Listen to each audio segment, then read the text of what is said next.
ಜೊತೆಯಾಗಿ ಅದೆಷ್ಟೋ ಹೆಣ್ಣು ಮಕ್ಕಳು ಆರತಿಯನ್ನು ಹಿಡಿದುಕೊಂಡು ಕಲಶೋದಕವನ್ನು ಹಿಡಿದು ನಿಂತಿದ್ರು ಇವರನ್ನು ಕರೆತರುವ ಉದ್ದೇಶವಿಲ್ಲ. ಅವರಾರ ಕೊರವೆಯೂ ನನಗಾಗಲಿಲ್ಲ.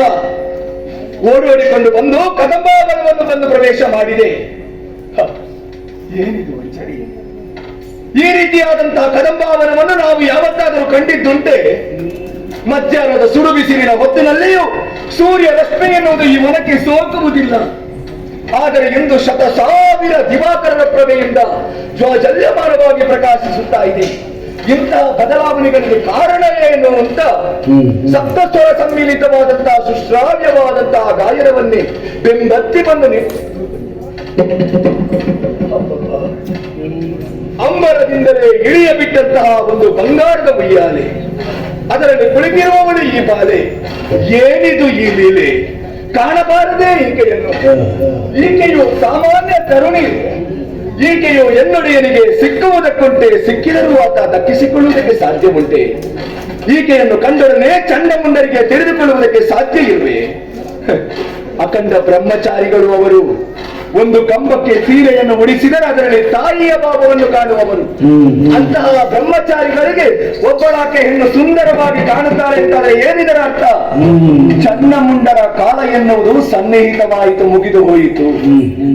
ಅವಳು ಏನು ಆಡಿರಬಹುದು, ಆದರೆ ಯೋಚನೆ ಮಾಡುವುದಕ್ಕಾಗುವುದಿಲ್ಲವೇ? ಈಕೆಯನ್ನು ಕಾಣುವಾಗ ಸಾಮಾನ್ಯ ತರುಣಿಯ ರೀತಿಯಲ್ಲಿ ಇರುವಲ್ಲ. ಒಂದು ಕೈಯಲ್ಲಿ ಚಕ್ರವ ಹಿಡಿದಿದ್ದಾಳೆ, ಇನ್ನೊಂದು ಕೈಯಲ್ಲಿ ಸುಮವ ಹಿಡಿದು ಕುಳಿತಿದ್ದಾಳೆ. ಯಾಕಾಗಿ? ಒಂದು ವೇಳೆ ಶರಣಾಗಿ ಈಕೆಯ ಪಾದ ಕೆಳಗಿದೆವು ಅಂತ ಆದರೆ ಹಾಸಿಗೆಯ ಮೇಲೆ ಮಲಗಿಸುತ್ತೇನೆ ಮಕ್ಕಳೇ ನಿಮ್ಮನ್ನು. ಅದೇ ದೇಹದ ತೀಟೆಯನ್ನು ತೀರಿಸಿಕೊಳ್ಳುವುದಕ್ಕಾಗಿ ನನ್ನನ್ನು ಬಯಸಿದರೆ ಹಿಡಿದಿರುವಂತಹ ಚಕ್ರದಿಂದಲೇ ನಿಮ್ಮ ಶಿರವನ್ನೇ ಕತ್ತರಿಸುತ್ತೇನೆ ಎನ್ನುವುದನ್ನು ತೋರಿಸುವುದಕ್ಕಾಗಿ ಈ ರೂಪದಿಂದ ಬಂದು ಕುಳಿತಿದ್ದಾಳೆ. ನನ್ನೊಡೆಯ ಯಾಕೆ ಈ ರೀತಿ ದುಡುಕಿ ಬಿಟ್ಟ? ರಾಜಕೀಯ ವಿಚಾರದಲ್ಲಿ ನಿಪುಣನಿದ್ದಾನೆ, ಜಾಣನಿದ್ದಾನೆ. ಹಾಗಾದರೆ ಇದಕ್ಕೆ ಕಾರಣವಾದದ್ದೇನು? ವಿನಾಶಕಾಲೇ ವಿಪರೀತ ಬುದ್ಧಿ. ವಿಷ ಕಚ್ಚಿದವನಾದರೂ ಬದುಕಬಹುದು, ಮಣ್ಣು ಕಚ್ಚಿದವನ ಈ ಪ್ರಪಂಚದಲ್ಲಿ ಬದುಕುವುದಿಲ್ಲ. ನನ್ನ ಒಡೆಯನಿಗೆ ಕಚ್ಚಿರುವುದಿದ್ದು ಮಣ್ಣು. ಅವನನ್ನು ಉಳಿಸುವವರು ಈ ಪ್ರಪಂಚದಲ್ಲಿ ಯಾರೂ ಇಲ್ಲ. ನಾನು ತಿಳಿದುಕೊಂಡೆ, ಹೋಗಿ ಹೇಳಿದನು ಕೇಳುವವರವಲ್ಲ. ಮುದುಕನಿಗೆ ತಲೆ ಕೆಟ್ಟಿದೆ ಅಂತ ತಲೆ ಕತ್ತರಿಸಿ ನನ್ನದು ಹೇಳಿದೆ ಅಂತ ಇಲ್ಲ. ಉಪ್ಪಣ್ಣ ಉಂಡಂತ ಋಣದ ಭಾರವುಂಟು, ತೀರಿಸಿ ಬಿಡುತ್ತೇನಂತೆ. ಜನರಿಗೆ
ಮೂರು ಲೋಕದ ಒಡೆಯನಾಗಿರುವಂತಹ ಶುಂಭಕ್ಕೆ ನಿನ್ನ ಬಳಿಗೆ ನನ್ನನ್ನು ಅಟ್ಟಿದವನಿದ್ದಾನೆ.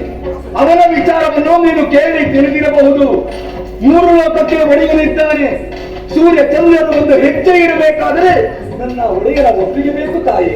ಮೂರು ಮೂರ್ತಿಗಳು ಅವನ ಒಪ್ಪಿಗೆಗನುಸಾರವಾಗಿ ಕಾರ್ಯವನ್ನು ನಿರ್ವಹಿಸುವವರು.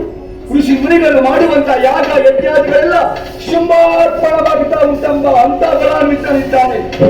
ಆದರೆ ಒಂದು ಕೊರತೆ ಉಂಟಮ್ಮ, ಎಲ್ಲ ಇದ್ದರೂ ಕೂಡ ಅಮ್ಮ ಇಷ್ಟರವರೆಗೆ ಮದುವೆಯಾಗದೇ ಉಳಿದಿದ್ದಾರೆ. ಅವರಿಗೆ ಸರಿಸಮಾನವಾದಂತಹ ಹೆಣ್ಣು ಇಷ್ಟರವರೆಗೆ ಸಿಗಲಿಲ್ಲ ಈ ಪ್ರಪಂಚದಲ್ಲಿವರಿಗೆ. ಆದರೆ ಚಂಡಮುಂಡ ನಾಡಿದಂತಹ ಮಾತನ್ನು ಕೇಳುವಾಗ ಮನ್ಮಥನ ಶರಾಘಾತಕ್ಕೆ ಒಳಗಾದವನಂತೆ ಒಂದು ನಿರ್ಣಯವನ್ನು ತೆಗೆದುಕೊಂಡಿದ್ದಾನೆ ತಾಯಿ. ಅಮ್ಮ ನಾನೊಂದು ಕೇಳಲಿ, ಲತಾಪನಿತ ಪಂಡಿತ ಇವರೆಲ್ಲ ಪರರಾಷ್ಟ್ರೀಯದಲ್ಲಿ ಬದುಕಬೇಕು, ಉಳಿಕೆಯಾಗಿರಕೂಡದು. ಇಂದು ಈ ತೀರ್ಮಾನವನ್ನು ನೀನು ಮಾಡಿದ್ದೀ ಅಂತಾದ್ರೆ ಏನಮ್ಮ ಇದರ ಅರ್ಥ? ನೀನು ಇರುವುದು ಬೇಡ ತಾಯಿ. ನೋಡು, ಬಂಗಾರದ ರಥ ಕಳುಹಿಸಿದ್ದಾನೆ ನಿನಗಾಗಿ ಅಮ್ಮ. ಉಯ್ಯಾಲೆಯಿಂದ ಇಳಿಬೇಕು, ರಥವನ್ನು ಏರಬೇಕು, ಶೋಭಿತಾಪುರದ ಮಣ್ಣಿಗೆ ಬರಬೇಕು, ನನ್ನ ಒಡೆಯರನ್ನ ಮದುವೆಯಾಗಬೇಕು.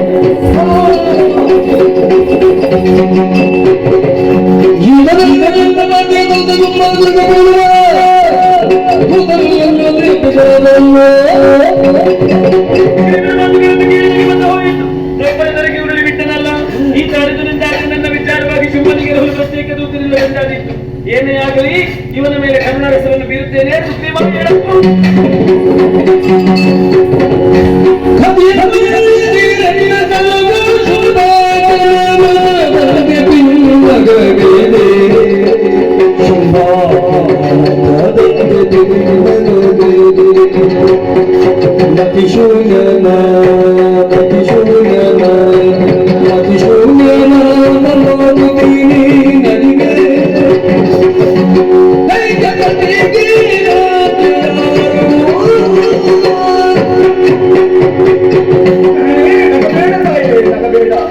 ನಿನ್ನ ನಗೆಯನ್ನು ನನ್ನ ಬದುಕಿಗೆ ತಗೆಯಾಯಿತು ತಾಯಿ.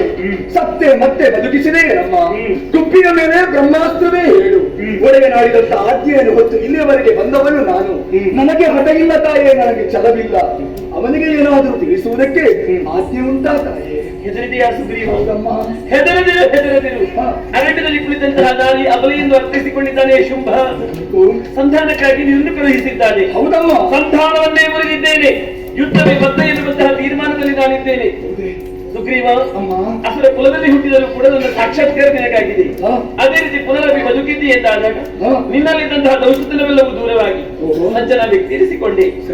ಒಮ್ಮೆ ಧರೆಯ ಕಡೆಗೆ ಗಮನ ಹರಿಸಿ ನೋಡು. ಯಾಕಮ್ಮ? ಮಂತ್ರ, ಮಾಟ, ಮಾರಣ, ಮಾರಕಾದಿ, ರಕ್ತಪಾತ, ಸತ್ಯ ಶ್ಯಾಮಲೆಯಾಗಿ ಕಂಗೊಳಿಸಬೇಕಾದಂತಹ ಭೂಮಾತೆ ಕರಡು ಬಂಜೆಯಾಗಿ ಕಣ್ಣೀರನ್ನು ಸುರಿಸುತ್ತಿದ್ದಾಳೆ. ನಿಜ ತಾಯಿ. ಇದಕ್ಕೆಲ್ಲ ಕಾರಣ ಯಾರು ಅಂತ ಭಾವಿಸಿದ್ದೀಯಾ? ನಿನ್ನ ಒಡೆಯ ಹುಂಬನೆ. ಭೂದೇವಿಯ ಕಣ್ಣೀರಿಸಬೇಕಿದ್ರೆ ದುಷ್ಟ ಸಂಹಾರ ನಡೆಯಲೇಬೇಕು. ಅದಕ್ಕಾಗಿ ನಾನು ಈ ಕದಂಬವನವನ್ನು ಆಯ್ದುಕೊಂಡಿದ್ದೇನೆ. ಮೋಹದ ಕಾಳವೊಂದನ್ನು ನಿಮ್ಮ ಶೋಣಿತಾಪುರಕ್ಕೆ ಎಸೆದಿದ್ದೇನೆ. ಎಲ್ಲರೂ ನನ್ನ ಕಡೆಗೆ ಬರೆಸಿ ನಂತರ ಕೊಲ್ಲುವಂತಹ ತೀರ್ಮಾನದಲ್ಲಿ ನಾನಿದ್ದೇನೆ. ಹೋಗಿ ನಿನ್ನ ಒಡೆಯನಲ್ಲಿ ಹೇಳು, ಸಾಮಾನ್ಯ ಹೆಣ್ಣೆಂಬ ತಾತ್ಸಾರ ಬೇಡವಂತೆ. ಯುದ್ಧದ ವಿಚಾರದಲ್ಲಿ ಶುಂಭ ಬಲಾಟನೆ. ಹೌದಮ್ಮ, ಅವರ ತಮ್ಮಲ್ಲಿ ಶುಂಭ ಬಲಾಟನೆ. ಹೋಗಿ ಸ್ಪಷ್ಟವಾಗಿ ತಿಳಿತು. ಇಷ್ಟರವರೆಗೆ ನಿನ್ನನ್ನು ಕನಸು ಮನಸ್ಸಿನಂತೆ ಪೂಜಿಸಿದವನು ನಾನಲ್ಲವಮ್ಮ, ಭಜಿಸಿದವನು ನಾನಲ್ಲ. ಆದರೆ ನಿನ್ನ ದಿವ್ಯ ಮಂಗಳಕರವಾದಂತಹ ರೂಪವನ್ನು ನನಗೆ ತೋರಿಸಿಕೊಟ್ಟೆ. ಧನ್ಯನಾದೆ ನಮ್ಮ. ಇದು ಶೋಧಿತಾಪುರದ ಮಣ್ಣಿನಲ್ಲಿ ಉಳಿಯುವಂತಹ ಆಸೆ ಈ ಮುದುಕನಿಗಿಲ್ಲ ತಾಯಿ. ನಿನ್ನ ಪಾದದ ಧೂಳಿನಲ್ಲಿ ಒಂದಾಗಬೇಕೆನ್ನುವಂತಹ ಬಯಕೆ ಏನು ಮಾಡಲಿದ್ದಾರೆ? ಮೋಕ್ಷಗಾಮಿ ಆಗಬೇಕೆನ್ನುವಂತಹ ಬಯಕೆ ಕಾಲ ಸನ್ನಿಹಿತವಾದಾಗ ನಿನ್ನನ್ನು ಕರೆಸಿಕೊಳ್ಳುತ್ತೇನೆ. ನಿರೀಕ್ಷೆ ನಿಮಗೆ.